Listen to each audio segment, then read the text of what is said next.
Beers and Banter, episode 22. We're here with the reigning, defending Australian Superbike Champion, Troy Herfoss. Let's rip in.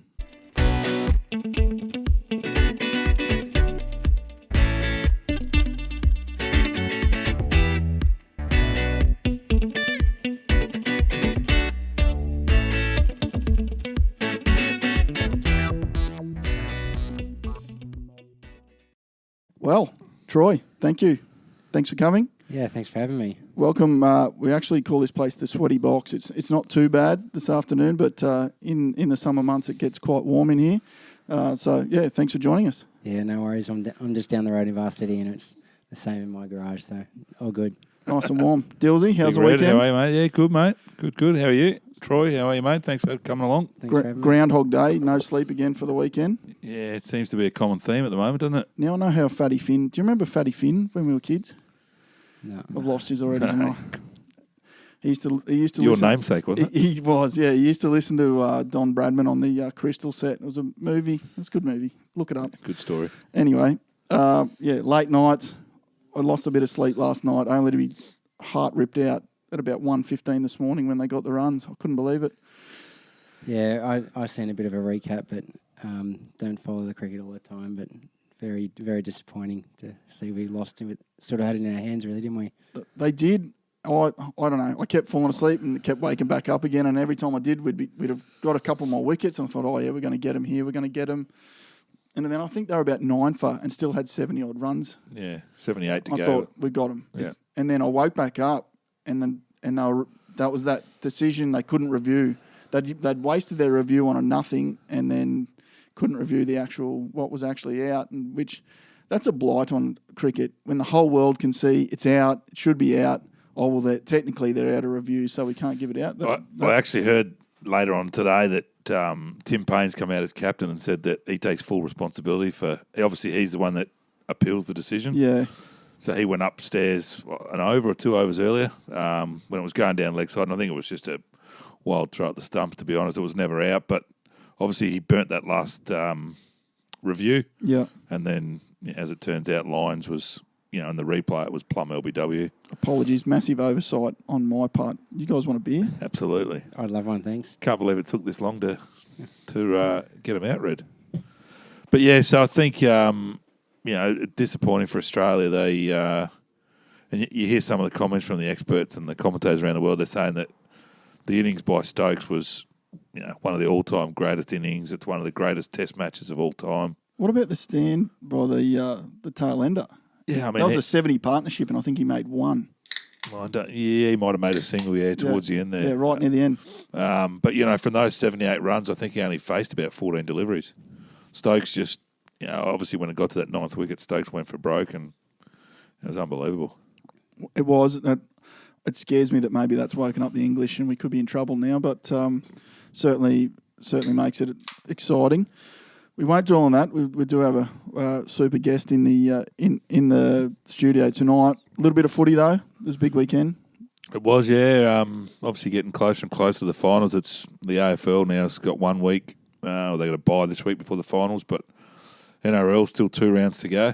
Probably the best effort we've seen out of the Titans since the new coach took over. Yeah, I mean the first half was obviously good. They led at half time. I think the best part, and I was talking to someone earlier about it, a mate in Sydney was saying that to see that chase down from Sammy at the end of the game, when the game's dead and buried, to actually put in an effort like that and was 70 or 80 metre chase and save a try was 100%. That was what's been missing from the team all year. That 1% play where plenty of guys would have given up. Could have easily stopped running. So I mean that was especially good to see. Especially when you're chasing the alleged fastest man in the game and you mow him down. That's a pretty good effort. Yeah, and as a punter, it would have cost a lot of people around the country money because Melbourne not scoring the try saved Melbourne from obviously winning with the start. So it was a punter's nightmare. Put $10 back in my pocket actually. Yeah. There's a bloke put 200 grand on the Storm to win to make. Make 10 grand back or something ridiculous. Oh. Would have been shitting himself at half time. I reckon he would have been, but a bit nervous. What about Lions? Yeah, so Lions, obviously on the back of 9 in a row, went down to Melbourne to play Richmond. I watched that. First game I've watched all year. Yeah, I mean, they weren't they weren't completely embarrassed. They were beaten. They were down 4 or 5 goals at quarter time. I think that's what the end result was. So they held their own the last 3 quarters, but I think Richmond are probably the form team of the comp heading into finals. Those two actually play again in a couple of weeks up in Brisbane. The Lions have edged them out to keep the home final, though. They have, yeah. So Brisbane will host Richmond in 2 weeks' time. It was like a goal in it or something, but a couple of goals. Yeah, I don't know the exact. It would have come down to percentage. So Geelong finished top. They win the minor premiership. Sort of steal it from Brisbane at the death. But interesting to see that they've got to go to the MCG. Geelong do. Geelong, although they've finished minor premiers and entitled to a home final, they've got to go to the MCG to play Collingwood. Yeah, righto. Which is a bit unfair, but MCG have always had this clause that they've got to play, I think, at least one final each weekend at the MCG. That'll be part of their agreement. So hopefully, Collingwood supporters won't like hearing this, but hopefully Geelong go and belt them just to stamp their authority that they are the best team in the comp for the home and away season. What about this? Do you follow any of the basketball? Did you see that on the weekend? The Aussie Boomers have beaten the Dream Team for the first time. Well, the first time in about 70 years for the Aussies, and it's some phenomenal win streak that they've ended of the Dream Team. So it was obviously an awesome, and the Boomers were full strength. We had pretty much everyone that plays NBA except for Simmons. But everyone else that plays NBA played in this exhibition. And it's funny, like everyone calls it the Dream Team. Yeah. Because USA has always been known as a Dream Team, but the guys that came out in the squad probably not even in the top not the Dream 20 team. NBA players. Do you reckon there's a reshuffle before they get to the world champs now? Oh, no doubt, yeah. I'd imagine there'll be a few come in. But yeah, good for the Boomers, good for basketball in Australia. I don't think we can challenge them when we get to the World Cup, but at least we'll go there with a little bit of confidence Have some faith. I'm getting on board. Last one before we get into the motorbikes. Golf, big weekend for them. Yeah, so the season, the PGA Tour season's now finished with the FedEx winding up this morning. Rory McIlroy outlasted. So it was a bit of a different format this year. They all started on a set score relative to where they'd finished for the year up until this point. The leader, Justin Thomas, started at 10 under and then scaled back down to that for the top 30. And, McIlroy finished on top. So they took home $15 million in prize money. Should keep him going for a little bit longer. Not a bad earn. Bit like Superbikes, isn't it? Yeah, just like it. So that's probably probably a tough year for him and not being able to stick it to Tiger last year. Yeah, I mean, he's had a good year. Obviously hasn't won a major, which a guy of his talent is now trying to win majors. So he hasn't achieved that this year, but he's won a couple of times and now won the FedEx. It's a pretty good year. 15 mil's not bad. 15 million will keep him happy. Yeah. Scotty was top Australian. I think he finished 6th for the year. He's had a pretty solid year. Yeah, not too bad. Again, he's obviously now, it's all about majors for him and the big tournaments, but yeah, he's played solid. Finished off with the best round of the day today to sneak up into 6th, so he'll take home a bit of change as well. Yeah, righto. Got anything else? That's about it. I think we'd rip into while we're here. Yeah, we've raced through that section because really no one's interested this week. We're here to talk to Troy. Now, correct me if I'm wrong, 3-time Australian Superbike Champion, 2015, 2016 and 2018. Yeah. Sitting 4th for this year. Yeah. How are you tracking? What are your projections for this year? It's been a bit of a different start of the year for us. We had a little bit of bad luck and a few little mistakes from me and just everyone's trying to run me down. Last year was probably, I think on paper it was the most successful year by one rider or team. Yep. And we done it easy really on paper.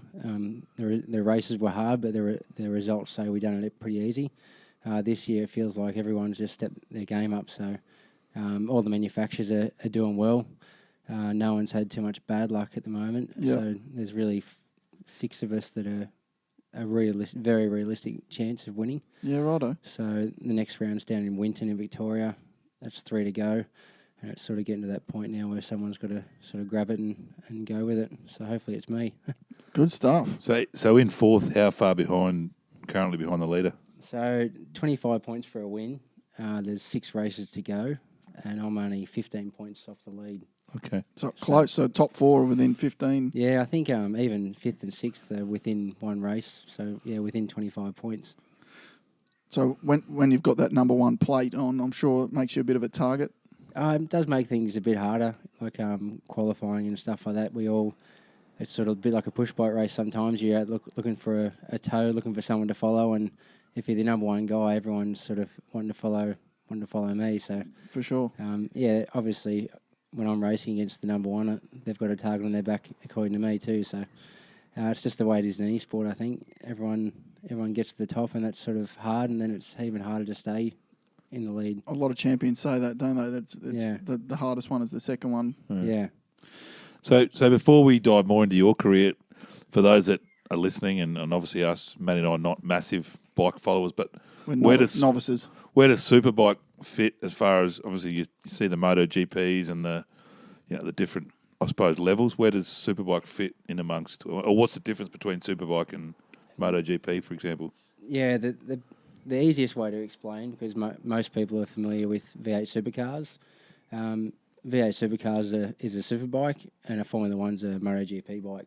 So although the bikes look the same, the MotoGP bike and a World Superbike or an Australian Superbike, Yep. they're so different, it's unimaginable. So the MotoGP bike's a complete prototype bike. Yep. You can't buy the parts on that bike. And the World Superbike and Australian Superbikes, they're all based on a production bike. So they've all got parts on them that we can go and buy. Yeah, right.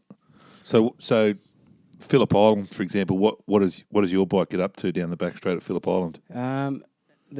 It's funny. I had a mate of mine who runs the Ducati team. Was just down there the other day, and he sent me a screenshot of his bike at the end of the straight, and the speed trap was 316 km an hour, which is crazy for us. But generally, we always hit somewhere around 300 to 305.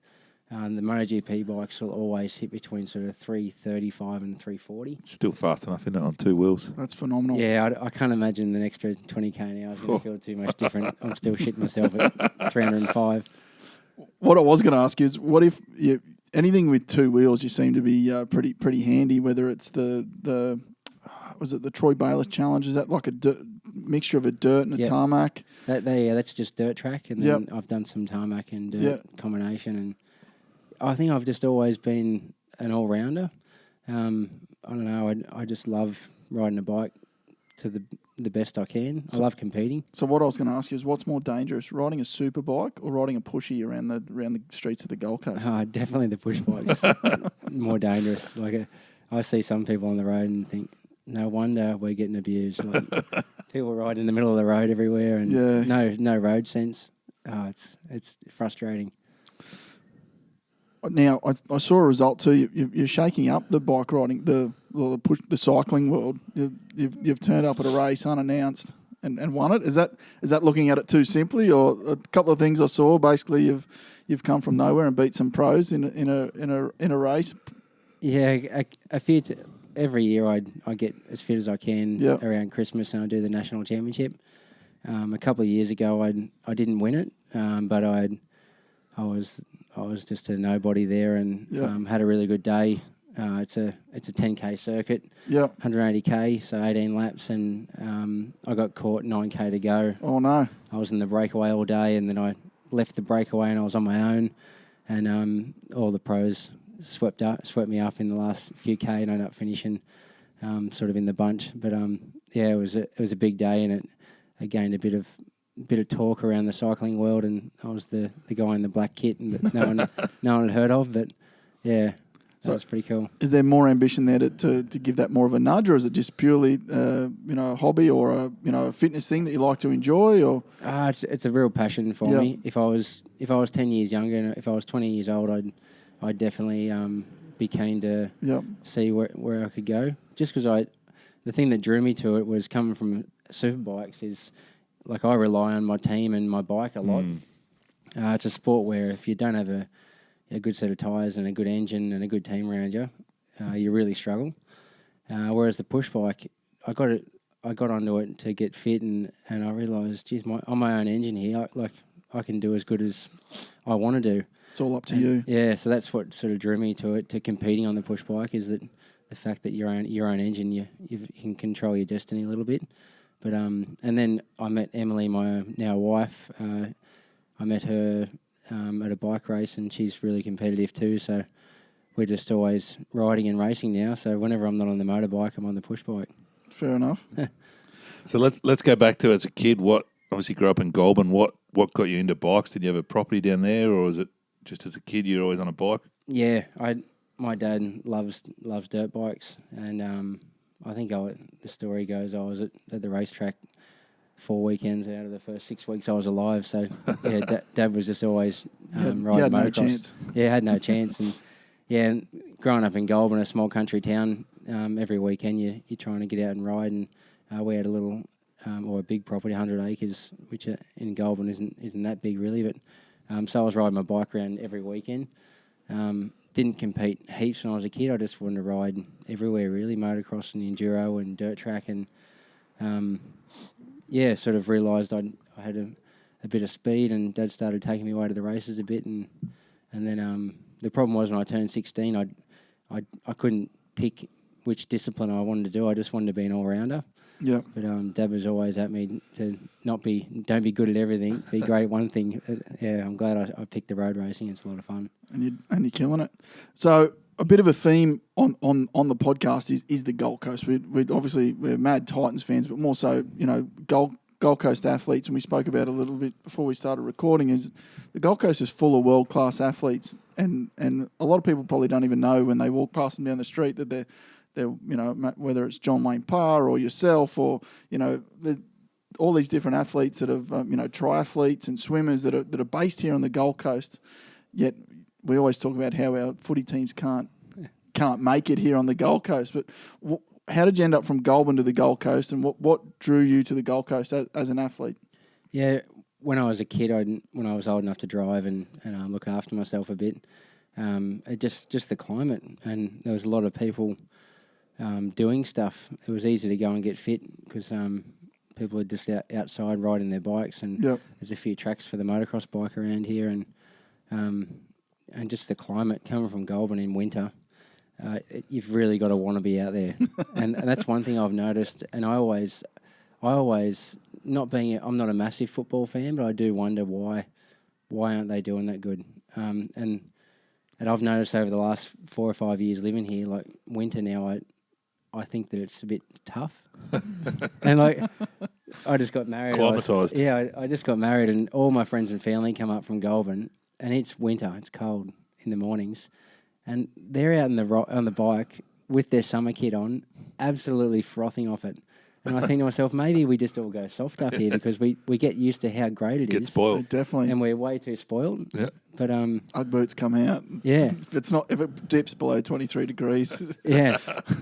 But in all seriousness, the Gold Coast it's just the perfect training ground. That hot humidity, it's great for training in. It really helps you when you travel away, and the games are tough, and the races are tough, and we've got all the facilities we need. It's hard to understand why they do struggle, really, but I don't know. The little I know about footy, it seems like a lot of the good AFL players are from down south, and there's not many born and bred here. Yeah, and that may be hard. I mean, I know on the motorbike, going overseas for a year when I was younger, it was really hard not being at home. So maybe that's one thing. We need more born and bred Gold Coasters, so they're at home training rather than being away, because it doesn't matter how great the climate is. If your friends and family are at home, then you're going to miss that. Yeah, and that's always been an issue, even with Brisbane Lions as well. They've always had that go-home factor, that they get these young kids up, they're 17, 18 coming into the AFL system, and after 18 months, 2 years, they want to go home, they want to play. They miss their family and their friends and stuff like that. So it's always been hard to keep them. But Canberra struggled with that for a long time. I remember guys I guess league's the opposite, though. There's a lot of league guys here on the coast and Brisbane, but we used to lose them all. Yeah. But I know Canberra used to struggle to keep young kids, because you imagine moving from the Gold Coast and landing in Canberra. Yeah, I mean, you'd be on the next flight home. Yeah, I'm 50 minutes from Canberra, so I think Jared Croker was the year below me, and righto. and Toddy was in my year. Todd Carney. So he went to a different school than I did, but I always followed their careers and they were fine in Canberra, and Jared's fine in Canberra, but he comes from Goulburn, so he's probably happy as Larry there. And I think they've now started they've changed their attack and they're recruiting POMs. Yeah, I feel right at home. They're definitely going to love it there. So is obviously you're based on the Gold Coast. Is your team Gold Coast based, or when you do training on the bike, do you have to go elsewhere for that? Yeah, my team's in Melbourne. The sport of motorbike racing it's a bit different. I don't have to be at a structured training place every day. I guess they put their faith in me to be fit and ready on race day. And motorbike racing being such an expensive sport, we don't actually ride the bike that much. I just done 2 days down in Winton for the race in 2 weeks. Yeah. And generally we do that. 2 weeks out, we'll do a couple of days on the race bikes, and then it's up to me to go and ride the dirt bike or something else. So I'm just a little bit of light gym work and mainly a lot of cardio work is what I'm generally doing. So look past the end of 2019, hopefully win it again. What's the next step? What do you want to achieve? Where do you want to go? What do you want to do? It's a funny question. That like when you're 15, 16 years old, I definitely wanted to be a World Superbike Champion or a MotoGP star. Yep. Now I just really love racing in Australia. I love living on the Gold Coast, living at home. Yep. The Australian Championship's really tough. I can make a moderate living out of it. Yep. Now my goal now is to win as many Australian Superbike Championships as I can. Yep. I want to be when people talk about Australian Superbike, I want them to talk about how well I done in my career. So obviously if the right ride come up in World Superbike, I would go and race overseas. Yep. But at 32, they're just 32 years old. I seem so old now. They're all just so young. They're looking at kids. Oh, and the kids are so fast. Like, you see 16-year-old kids now that can ride a bike around a track as fast as I can with the experience I've got. So it's hard to get overseas, and probably I'd say it comes down to that I don't want it enough because I haven't packed my bags up and gone. Yep. I'm happy here racing in Australia, and next year Honda's got a brand new model bike which we've been waiting about 5 years for. Yep. And that's my motivation now is to make that bike go around the track as fast as I can and hopefully keep winning championships for Honda. So as a 32-year-old, realistically, how many years left? I'm not even. I still believe I'm getting better every year. I don't know if you guys know of Troy Herfoss. He's a local guy that was a World Superbike Champion. He made a comeback last year, 48 years old, and I train with him every now and again, and I've been on track with him. He was one of my main opponents last year. He was so fast and so fit, and he stepped aside this year because he had a small crash, and the guy that replaced him happened to win the round, and now he's leading the championship almost. He's leading the championship. So, but Troy's still racing. He's 50. He just turned 50. He's going to race a support race against us at MotoGP, and he's still really fast. So, motorcycle race, like road racing, is not so much a sport where you're not so injury prone. And racing road bikes is more of a mental fight than a physical fight, I think. I was, believe it or not, I was doing a bit of ironing last night, but I was trying to do a bit of prep for today, and I put on a YouTube clip of you going around the bend. Is it Talon Bend in South Australia? I was getting woozy. Yeah. I was standing too close to the screen. I was started to get the sways, mate. I don't know how you do it. That is another world. Yeah, the bikes have got so much grip now. The tyres are so good. We get our elbows and stuff on the ground, and but when you're on it, it doesn't feel like it looks on an onboard camera. But it's a very big adrenaline rush. It's something I can't replace. So I don't get it from the push bike. It's a different sort of rush. But there's nothing like racing around a track with a couple other guys really close. It's pretty fun.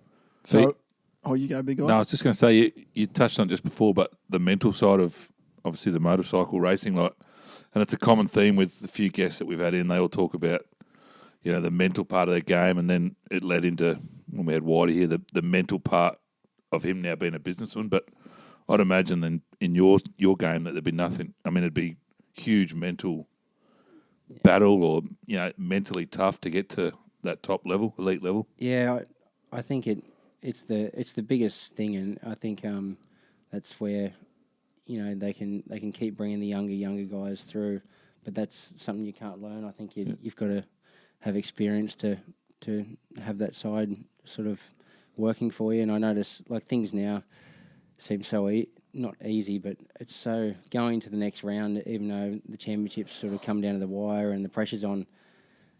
I used to just think about everything, all these little silly things, and I'd work myself get my knickers in a knot, and I'd be that nervous when the race day come around. But as you get older, you sort of work out, what's important, and once you realise your best is good enough, or you can't do any better, you sort of get on with things. And yeah, it is the same in any sport, I would imagine.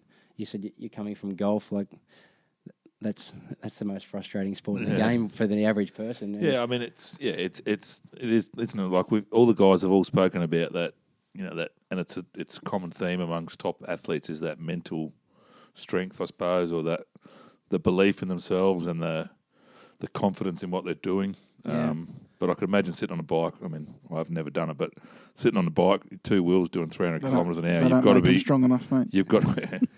I'd need 4 wheels, but you've got to have a massive mental strength to be able to sit there on the bike and do what these guys do, no doubt. Yeah, you're a different breed of people. I'll tell you right now. The biggest bike I ever got was on like a 125 ag bike, Suzuki ag bike. We used to ride it around. My brother's mates had a pineapple farm up near sunny coast sort of thing. But yeah, I couldn't imagine. Probably not a good topic, but you see all these big crashes and that on TV that people that follow it. Have you had any serious accidents? I've never had any life-threatening accidents or even any very, very major injuries. I've had a couple of big, fast crashes a few years ago, and I was doing an event in Japan, an endurance race, and we're there for testing. It's really hot over there, and they wanted me to go out and do a race run, and it was my first time using a camel pack, and the straw just sits in your mouth there, and it's really irritating and sort of claustrophobic feeling. And the front straight at Suzuka is downhill, full gas. It's like 280 k an hour into turn 1, and I've come into turn 1, and I've go from 6th gear down to 4th gear. The gearbox broke, and the bike locked the rear wheel up. And I know you literally go off the throttle down the gear, so I had to have been doing 240 k an hour minimum, 250 maybe, and the bike flicked me off through the gravel trap, and Suzuka circuit in Japan's the fences are too close. I went into the air fence, under the air fence, and got stuck under there. I was winded. I broke some ribs, and the camel pack thing was in my mouth. I felt like I was choking on it, and I was scared because I couldn't see, and had all the weight of the air fence on me. And wow, I remember thinking, why am I doing this? Like, what? Why am I over here doing this? I mean, I just want, yeah. And then, but I was okay. I had some broken ribs, but I was generally okay. But I remember thinking it was never going to end. I was just tumbling and tumbling and tumbling. And because I got high-sided over the top, I didn't slide. I was rolling. Yeah. Because generally you'll crash and you're that close to the ground, you'll slide on your back and it feels like you're all went wild. It's great. You don't have any pain. The leather suits are so good. You get up and it just feels like you're being on a big water slide. But this one I just kept digging the knees and the elbows in, and I was tumbling the whole way. And yeah, it definitely made me think about it's brutal. Why am I doing this? But yeah, I remember seeing a documentary a few years ago, and it was Mick Doohan, and obviously he was talking about all his injuries, and they were showing his body. It's brutal. Yeah, some of the things that he had in his career. Oh, he was definitely fingers and toes missing, and the school of hard knocks. Like the bikes he rode, they had a lot of power, but no electronic help at all. Now the electronics play a lot. Like we've got the ability to have, launch control, wheel stand control, traction control, engine brake control. You can tune the bike. You can tune a MotoGP bike now, so you can just hold the bike full throttle on the edge of the tyre, and it won't even spin the wheel. Whereas he come from riding bikes with that much power, but no help at all. So they were just getting flicked off all the time, and crazy. The injuries he had was crazy. To be able to get up every weekend and go as fast as he did after having all them big crashes, he must be mental. Not the mental strength. Yeah, it was crazy. Normally, producer Timmy sits over here behind all the dials. It's his birthday today, so happy birthday, Timmy. Happy birthday, Tim. He's actually our resident bike rider, which is we were spewing when he couldn't make it. Yeah. But he wants to know what you think the future of bikes are. So obviously, me and Dylan work and Timmy work in the electrical industry. So obviously, electric cars are being a big disruptor to our industry. Obviously, how do you charge them? Where do you charge them? Who pays for the charge?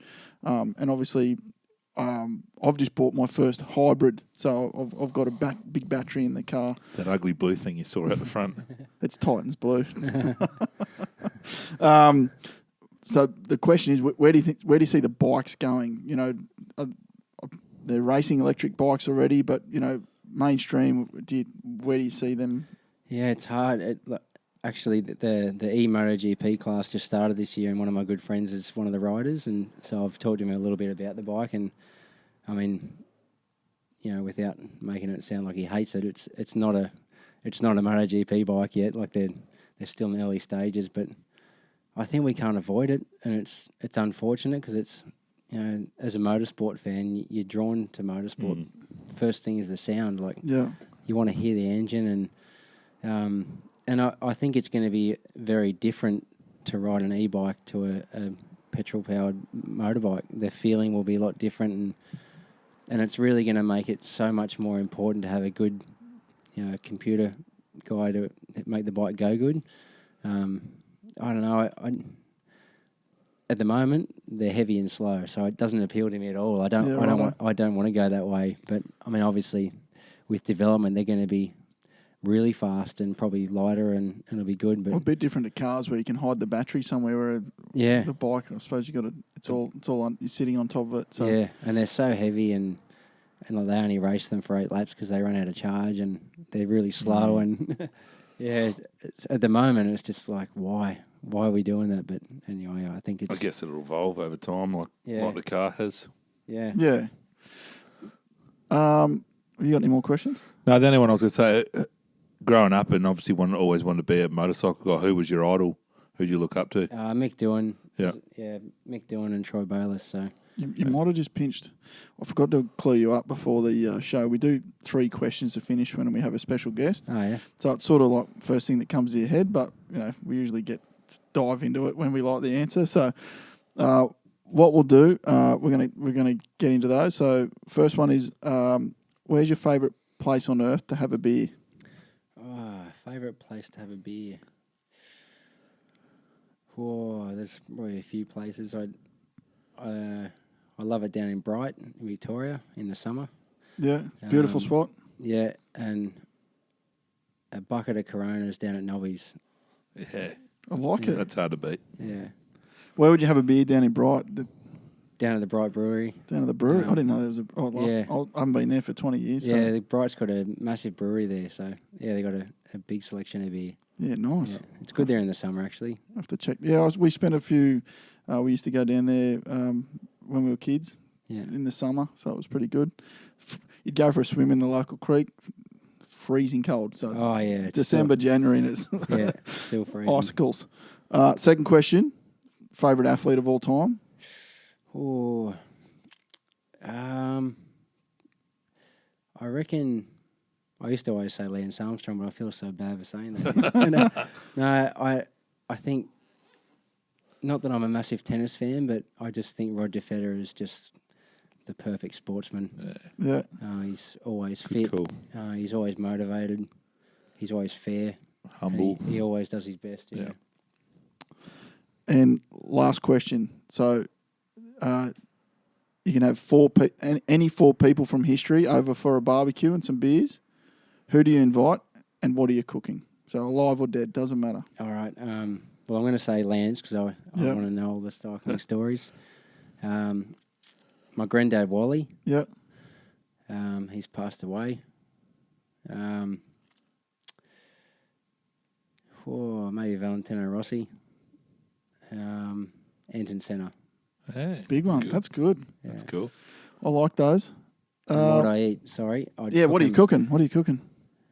Well, I'm not a good cook, but I've got a Weber at home that I can't seem to go wrong on. So it'd be a butterfly chicken and some steak, and a bit of salad. Perfect. I like it. Well, it's been an absolute pleasure. You better tell the people at home where they can find you on social media. Yeah, Troy Herfoss 17 on Instagram, I think it is, and same on Twitter. And on Facebook, there's a Troy Herfoss racing page where I put a lot of stuff on and all the dates of the races and results and what I'm up to. But mostly Instagram, I think. And Strava, the cycling platform. Yeah. So I'm big on Strava, chasing KOMs every day, trying to beat Gwynny. So a couple of weeks to the next race, you said? Yeah, 7th and 8th of September down in Winton. That's the 5th round. And, it should be good. Good luck, mate. Well, all the best. We'll look forward to following along. Everyone can find us at Beers and Banter. You know where we are. Thank you very much, Troy. It's been a pleasure. Yeah, Thanks, thanks for having me. Appreciate Cheers. Mate.